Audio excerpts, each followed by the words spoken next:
ఘాట్ రోడ్లో ఓ కారు అదుపు తప్పి 800 అడుగుల లోతులో ఉన్నటువంటి ఒక లోయలో పడిపోయింది, పల్టీలు కొట్టింది.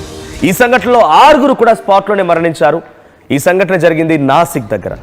సో ప్రమాద ధాటికి అక్కడ ఉన్నటువంటి ప్రయాణికులు మొత్తం కూడా ఆ కారులో నుంచి ఎగిరిపడ్డారు. మన సినిమాలో చూస్తుంటాం సహజంగా, ఓ కార్ని పై నుంచి లోయలోకి నెట్టివేస్తుంటే పల్టీలు కొడుతూ కిందికి వెళ్ళగానే ఒక్కసారిగా డమ్ అని బ్లాస్ట్ అవుతుంటుంది. సో ఎగ్జాక్ట్గా అటువంటి సిచ్యువేషన్ రియల్ ఇన్సిడెంట్గా చోటు చేసుకుంది. ఇది మీరు చూస్తున్నారు, 800 అడుగుల లోతులో కార్ అక్కడికి వెళ్ళిపోయి అక్కడ ఆగిపోయింది. ఆ ఆరో మార్క్ మీకు కనిపిస్తోంది. నాసిక్ సప్తశృంగి ఘాట్ రోడ్లో ఈ ఇన్సిడెంట్ చోటు చేసుకుంది. ప్రమాదం పైన మోదీ కూడా రియాక్ట్ అయ్యారు. అటు మహారాష్ట్ర సీఎం దేవేంద్ర ఫడ్నవీస్ కూడా రియాక్ట్ అయ్యారు. ఆయన కూడా దిగ్భ్రాంతి వ్యక్తం చేశారు. మృతుల కుటుంబాలకి 5 లక్షల రూపాయల చొప్పున పరిహారం అందించారు. విజువల్లో చూడండి, కార్ ఎంత ఎత్తులో నుంచి వెళ్ళిపోయిందో. అదొక పెద్ద లోయ, 800 అడుగుల లోయ అది. ఆ కారులో 6 ప్రయాణికులు ప్రయాణిస్తూ ఉన్నారు.